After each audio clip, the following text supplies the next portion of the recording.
everybody, it is Genesis and I am back with another video. Um okay. So I actually just did a live on Twitter for this, but I realized I wanted to record one also to post on YouTube.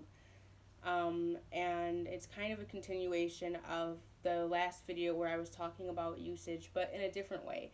And so I'm bringing some transmissions from Saturn because I was really doing some Saturn work earlier today, with some additional clarification from Cassiel, the archangel of Saturn. And of course, Saturn has many angels. There are a ton of different systems. So if you resonate with one of the other angels of Saturn or systems, one of them being like the archangel of Saturn, that's cool. Take everything as you take it. No big deal. Because I know that there are multiple systems out there, but Cassiel is the one that I work with, so. Okay. Oh, sorry. Oh. Anyway. um, Scarcity is false.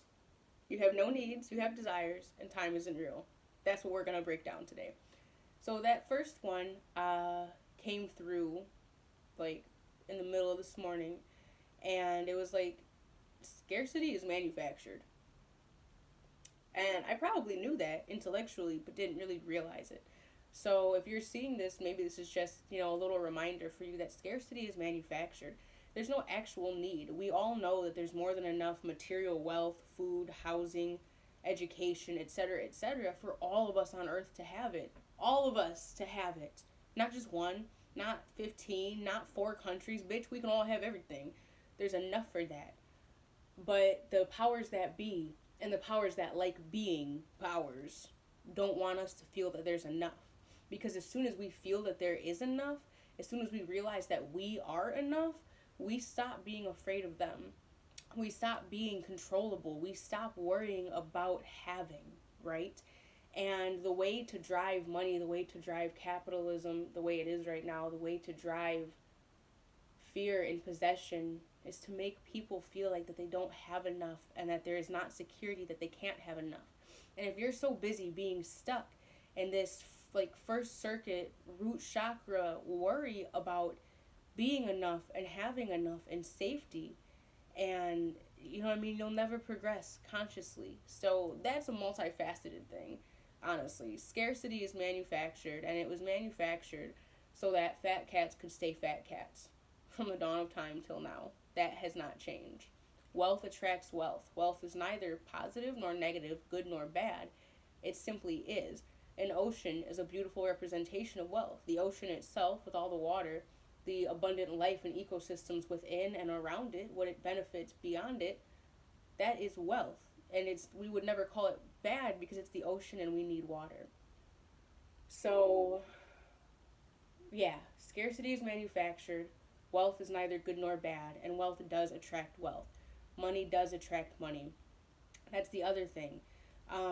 If you're coming out of a poverty mindset, your feelings about the wealthy, whether or not you think they apply to you, do. So if you're like, fuck Jeff Bezos, which, God, he's just slimy, like, ugh. Like, fuck Jeff Bezos, but you have to remember that your same feeling about the wealthy being disgusting or being, like, awful at his level because you could literally save so many people, that does get reflected back onto your ideas about wealth for all of humanity. Nobody should have that amount of money. And if your own internal ideas and conditions are already saying that there's not enough, that you're not enough, that you don't have, then you're really doubling this reflection to yourself in the world of this money is not attainable and it shouldn't be had. So now it's not there or it's scarce and it's also negative. So those are going to be hindrances to accumulating wealth of any kind. Let me see, what else? Oh, it's been a really good day, but there's been a lot coming through. So let's see. Need and desire. Okay, so scarcity is false, right? It was made for control, and scarcity, fear tactics tell you there's not enough electricity. DTE doesn't have enough electricity. And I know, I'm not being like totally on par with how this stuff works, but just bear with me, okay? DTE doesn't have enough electricity. They don't have enough electricity to make everything work efficiently for everyone in this area unless we pay a certain amount of money to make that happen. And the people working for DTE aren't getting a lot of the money that we're making. And the people that are contracted to DTE are probably getting shafted. So really only the fat cats of DTE are getting that money. But that money doesn't actually affect the amount of electricity that's available. That money does not control whether or not a fucking lightning strike can happen. So where is the actual power in our manufactured money? Dust collects just the same. It is how we feel about it. It is how we allow it to be a power. It is how we use resources that changes what the thing is. So, there are no actual needs. You don't need anything. You don't need food. You have food. You want food. You have a desire to be fulfilled. As humans, we do have physical needs. But when you want to create, that might feel like a need. That's a very strong desire to give birth to something, to make something come to life. But you don't need that thing. That thing is already in you. You don't need it from somebody else. You don't need anything from an external source. You have it all. And when you start uplifting and living what you are, you attract it, right? So, and I was getting things in shorter sentences than this, but I'm trying to explain it well, from the way I received it. And then the other thing, investments. If you aren't actually physically, externally putting toward what it is that you want, it does not get manifested. You can think all day about saving. You can think all week about, I'm working so that I have enough to save. Which, first and foremost, just by saying, so that I have enough, you're implying that you don't. But I cut myself off and forgot what I was going to say. That was a dick move. But anyway, language that implies that you don't have enough. You're working all day to save up, and so you're never actually doing it. You're constantly going to say, I'm working all day to save up. And you will always have just enough money for your bills or just enough money to maybe save a little. But you're always saying, I'm going to save up. Just do it. Just take out $10 and put it in a jar. Take out a 20 next time you go to the grocery store. I really don't care if you think you don't have enough. If you think you don't have enough, put 50 cents down. Put 50 cents in a jar. You now have a solid 50 cents. Don't touch it. You can attract more quarters with those 2 quarters. People always say, put big bills on your altar. Bitch, I was poor when I started doing prosperity work. So yes, they got spare change. Yes, they got singles. Yes, they got tips. But it really started to change when my mentality said, you know what? I have more than just tips. I can put a $5 bill here. I can put a $10 bill here. I can put a $20 bill here. This $20 does not have to stay pristine in case I need it for gas. I can crumple it up around this root, around this crystal, around this card. This $20 represents, but it is not the actual resource because I am the source. Okay? You have everything. You have everything. You have everything.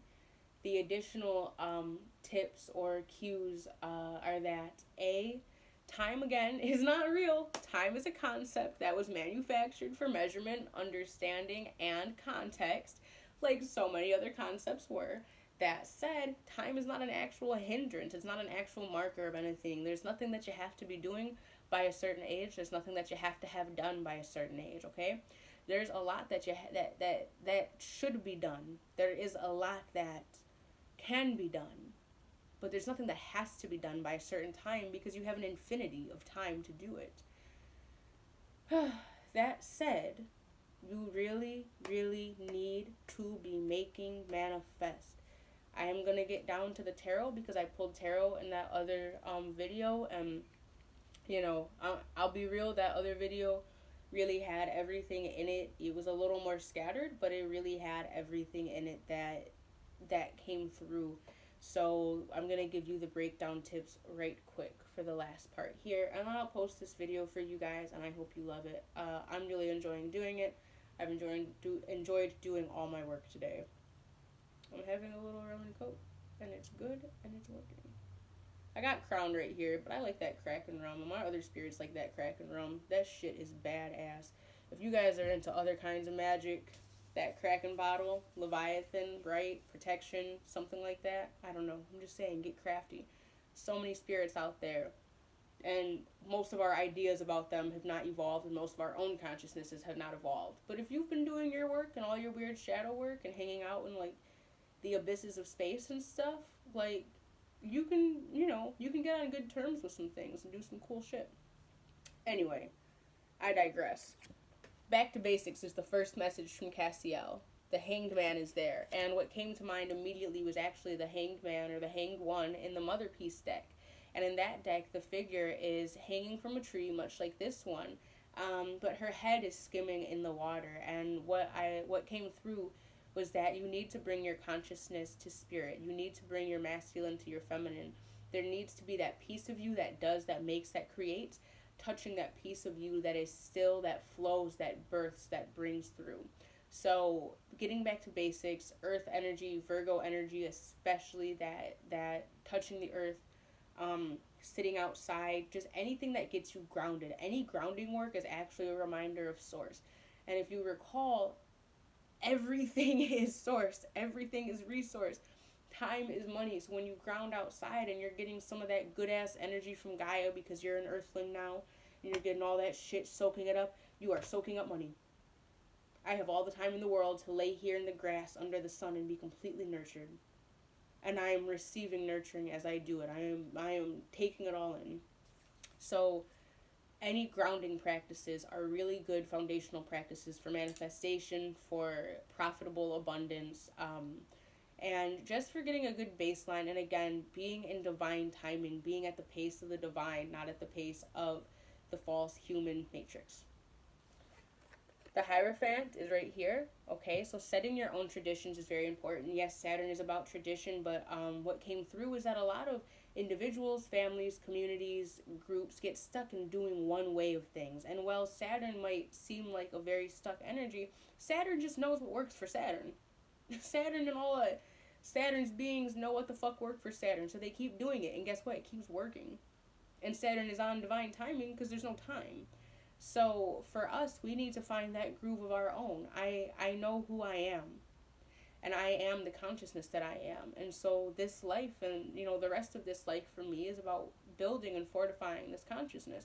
And so therefore, every work that I do, all of my work, it gets stronger. It gets more defined as I pour into it. If you are trying to do someone else's work, if you are trying to recreate someone else's traditions, especially in your spiritual practice, which will greatly affect your monetary situation in the coming decades, it just won't come through as well. You really need to be doing your own thing. The Hierophant here also talks about learning, it talks about ceremony, it talks about ritual. There's these two keys here. Like, they are meeting, and this is a woman in this figure, you're meeting the sacred feminine, you're building your own traditions. That means we're returning to our inner voice, to our intuition. That is a huge part of wealth building, in my opinion. The Knight of Swords came up also, that was in the center. Please go forward and bring it through. Bring those ideas, bring that communication, come charging in, shake shit up. Again, yes, Saturn is about traditions, but bitch, it's so much wealth out there. People get so stuck in one way of doing things, in one system of magic. Do you know what happens on occasion when you mix deities and pantheons? As long as you're doing so respectfully and talk to them all, like, hey, do you guys get along? Is this gonna work? Is this something I can do? And if they're on the same page, you can do some really cool shit.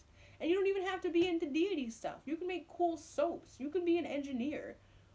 But the ideas that you bring are necessary. They are bringing. We are creating. Strength was the last card there, and that's 3 major arcana and a court card, like big moves. Strength came there, and that's resilience. It's time. Again, time is not real, but to humans, because, we live tops, like 105, that's pretty generous as an average tops age. Tops 105, the first 20 years of our life is just learning how to fucking walk and talk. So strength is really being able to take time. The lion in strength often represents our animal side. It might represent sexuality. It might represent the masculine, but it also represents like force and strength and this need to make. It's the king of the jungle. Strength beside it, the female, those two together make strength, but the female figure beside it represents, of course, our feminine, but also in this case, reason, consciousness, balance. She has her hands on the lion's head. If you ever watch Jodorowsky's tarot videos, he talks about how the animal's head is basically right where her reproductive organs are. So that need to create is still being fostered through the feminine. It's still being fostered through intuition and trust, and that takes time. It's a partnership. Building this partnership of consciousness within yourself cannot do anything but help you, but it takes time. Saturn's wealth is not just fast. Saturn's wealth is not just single-minded, but it sets up a comfort for your lifetime. It's setting up traditions and inheritances for your family. And this is not something to skimp on. I don't know a lot of Capricorns in real life, but from what I gather, Capricorn energy is about making that work happen. They get it done. I'm going to need y'all to bring Capricorn energy and Virgo energy to this strength card and bring a little, like, I don't know, Pisces or Aquarius. Like, get creative and weird with it, but make it yours and really pour into it. Like, really make it happen. You know, when I did the live, I referenced that I just purchased like a tripod and some more lights so that, you know, going forward I can have better videos. I'm working on setting up my website, and I hadn't done those things before, or at least not in a dedicated manner. It's really about making investments. It's really about making investments. It's about, you know, yeah, I don't know. It's about making investments. So if you follow me on Twitter, you can always find the original live that had the original talks and the original tarot pull. And that'll be on there as the Saturn Transmissions for 10/17. Otherwise, I hope that you all enjoyed this video. Remember, scarcity is false. It was completely created by the fat cats to stay fat cats. Bring them down. You deserve wealth. You deserve to be comfortable. There's literally more than enough for every single person to have it. Oh, are those like Nixon fingers? And time is not real. Time is not real. Time is money, and that's where Twitter cut me off. I was like, time is money, and they're all source. Therefore, you have an infinity of all of them. But yeah, that's it. So I hope you guys like this. I love you so very much. I really, really love doing these readings and doing these videos, and I look forward to seeing you all later. Bye.